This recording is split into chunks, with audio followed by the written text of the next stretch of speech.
sabem que os gigantes de categoria de peso e muitos atletas e até mesmo os técnicos fazem com que seus próprios atletas mantêm alguns quilos acima na véspera, perdem esse peso para tentar ganhar vantagem sobre os seus oponentes.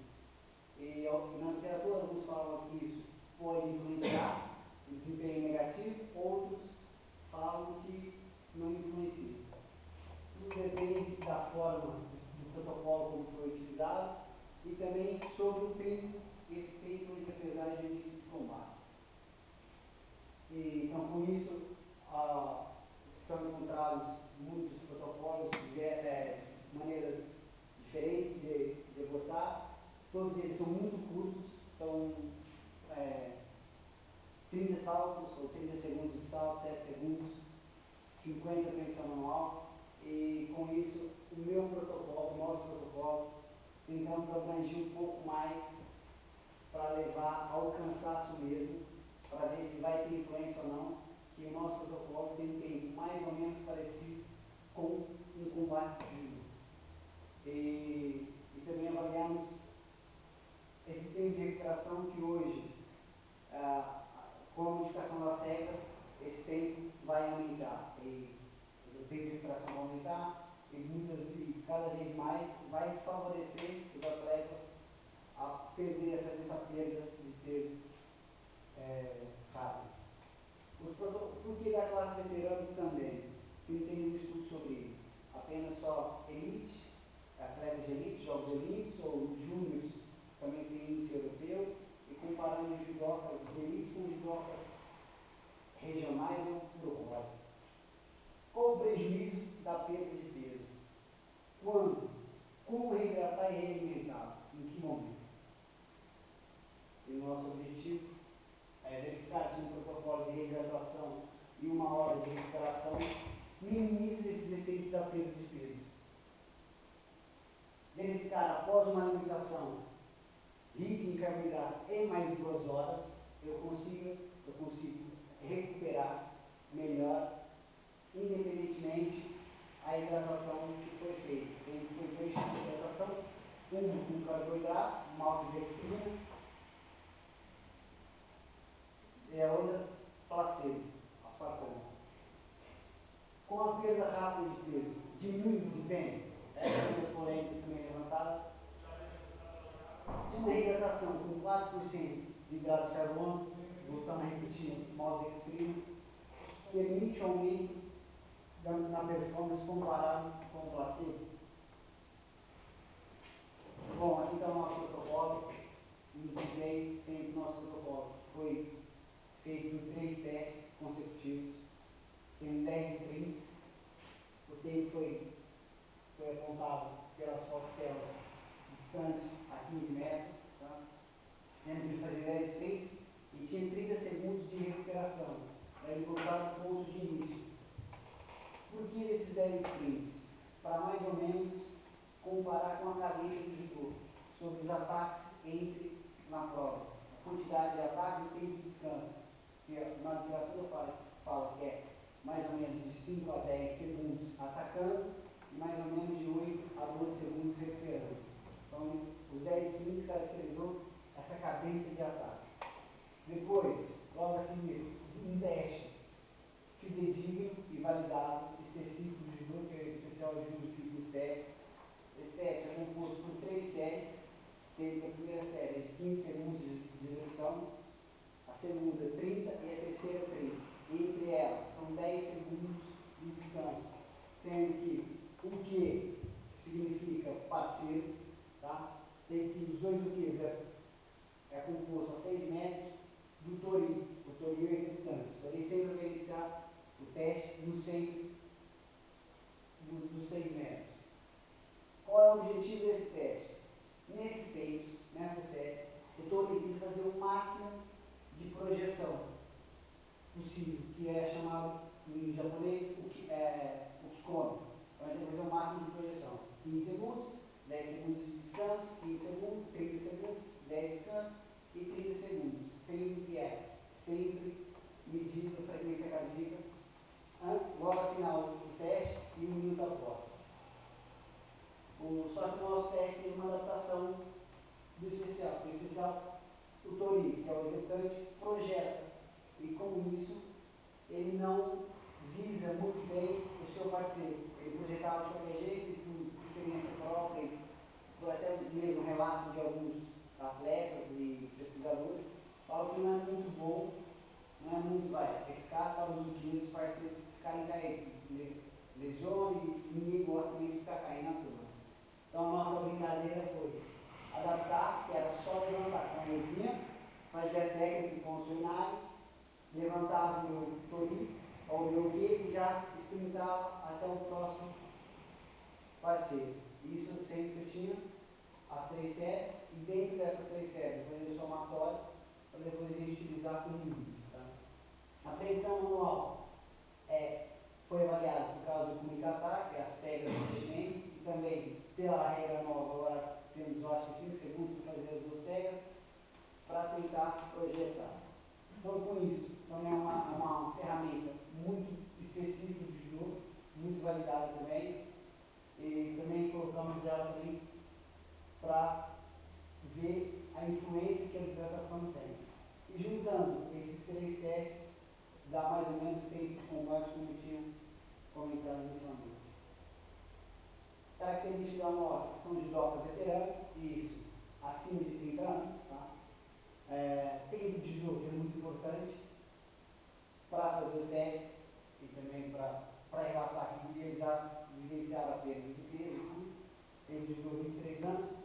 Massa do número corporal 16, está dentro da média das pessoas normais. Cálculo dos índices. O oficial de judô fitness fez esse índice. É dele próprio, já é validado, que é número de descontos, que é o número de projeções,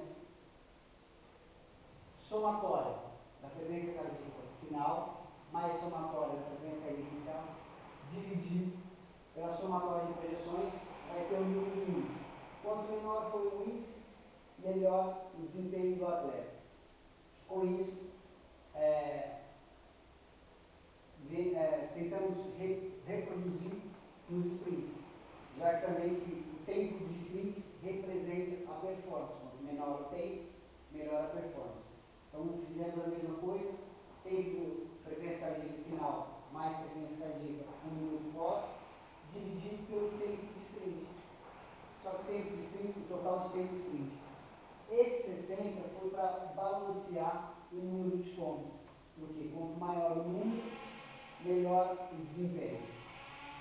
Maior o número, melhor o desempenho. Já no tempo seria o inverso.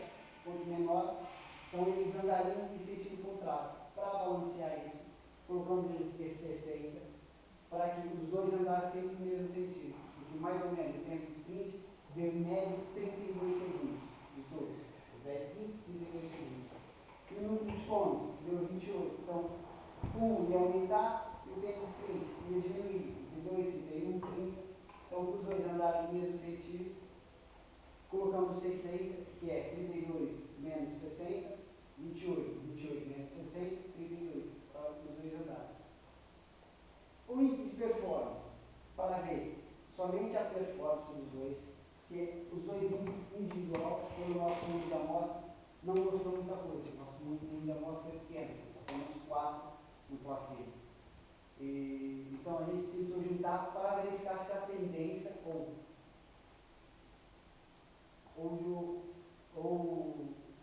para mostrar algo mais concreto, que não dava muito bem para ver.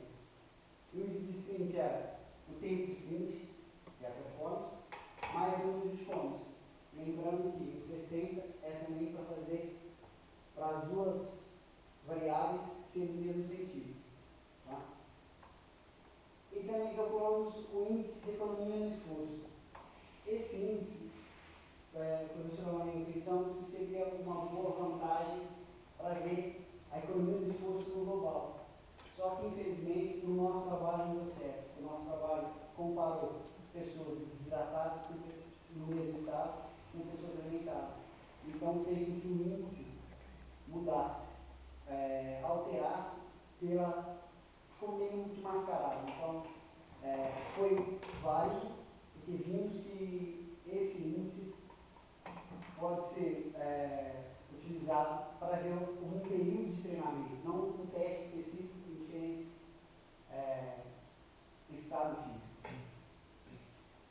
Bom, o teste foi feito tirando o lactato inicial de repouso, fizeram 10 minutos de aquecimento, 5 minutos de recuperação, realizavam os 10 testes, os 10 sprints, 1 minuto de intervalo entre os sprints, em especial de Judo Fitness Test, realizavam o Judo Fitness Test, as 3 testes, onde expliquei 15 segundos, 10 segundos, 30 segundos, 10 e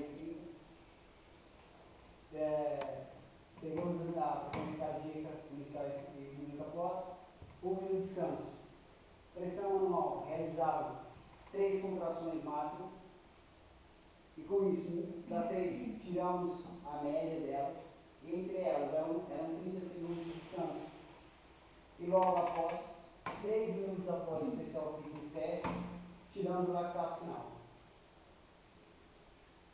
Aqui está a quantidade de peso perdido entre ambos os momentos, para ver que não teve influência entre eles. Pode ver que no primeiro momento eles perderam 1,4% e no segundo momento 1,6%. Então, ambos estão equivalentes. Os resultados. Vimos que o momento desidratado comparado com o hidratado teve uma pequena influência de aumento do tempo dos sprints, como podemos ver aqui. Então, eles não melhoraram a performance. Se fosse analisar assim, eles até aumentaram o tempo. Portanto, eles melhoraram muito a frequência cardíaca, como a própria literatura diz, que uma desidratação piora a frequência cardíaca e uma reidratação melhora. E isso comprovou. Uma reidratação melhorou a frequência cardíaca em 26%. Já uma alimentação comparada com uma desidratação melhorou, não teve significância por causa do nosso número, mas teve uma tendência quando o N foi de 4, foi placebo. Só que, comparando em percentual, mesmo sendo que o N de hidrato de carbono foi 3, os dois, pode ver que teve uma melhora. Não significativa, mas teve uma melhora na alimentação, na alimentação comparado com a hidratação. Já para ver se a tendência realmente estava indo para o caminho certo, agrupamos os sujeitos, o momento placebo, o momento obrigado e o N de 14. E esse N realmente mostrou alguma significância para nós, sendo que o alimentado tem um desempenho muito melhor, significativo, comparado com o desidratado. Tá? Tanto no tempo do decom e dos sprints, eles diminuíram 1,19%. O decom teve significância, melhorou 14%. E na performance em geral, juntando os dois, eles melhoraram 2,86%. E o lactato sanguíneo, porque, como eles estavam no seu estado normal, eles se desempenharam mais, foram melhor e automaticamente o lactato aumenta. E até mesmo aqui, reidratado comparado com o alimentado, eles tiveram a tendência de ser melhor no alimentado. Então, aqui, alimentado, eu dou um desempenho melhor, tenho mais suporte energético, consigo ir independentemente da hidratação feita anterior. Tá? Então, a conclusão foi levantar as hipóteses anteriores. Uma hidratação pode ter influência negativa sim na performance, como existe uma tendência na hidratação comparada com a hidratação. Por que não no estado normal? Porque temos um erro metodológico. Eu cometi esse erro, nós cometemos, que é analisar o estado normal no final do dia, antes deles de treinar. E sempre os outros momentos eles eram no sábado de manhã com a competição. Então esse foi o meu metodológico e as próximas pesquisas eu vou tentar incluir mais pessoas nesse mundo, a publicação lá no Brasil, e esse erro não vai acontecer. A hidratação melhorou o desempenho? Vimos que no tempo de sprint não. Então não podemos confirmar que ela teve melhor no desempenho, mas na hidratação cardíaca sim. Não houve influência, não houve melhora na performance com relação à hidratação, 4%, não teve tendência, mas significativo, mas no estudo percentual melhorou. Isso temos que ter um volume maior para comprovar isso, para ver se realmente vai tender para esse lado. Entre as duas bebidas, não houve diferença nas gravações, na performance entre anos, até mesmo um autor chamado Brito já tinha incluído isso. Uma indicação de ficar de 3 horas de recuperação melhora sim a performance dos nossos atletas veteranos depois de uma perda rápida e moderada de peso. Isso quer dizer que a reidratação mais as 3 horas de recuperação, os nossos atletas voltam ao seu estado normal e melhor desempenho comparado com o tudo desidratado. Agradecimentos. Não obrigado por nos gostar. Muito obrigado, japonês. Agradeço a Faculdade de Desporto, a Universidade de Coimbra, por aceitar eu, o Matheus, os brasileiros. Agradeço à professora coordenadora, doutora Paula, por ensinar um pouco do seu conhecimento, passar para nós, e também por nos aceitarem aqui. Agradeço ao meu orientador, professor Alan Massaro, não só aqui, como lá no tapete. Os atletas veteranos, sem eles, a pesquisa não corria. E todas as pessoas que me apoiaram, que me ajudaram, que estão aqui presentes. E agradeço muito ao professor Vasco Vaz por fazer parte da nossa. Muito bem.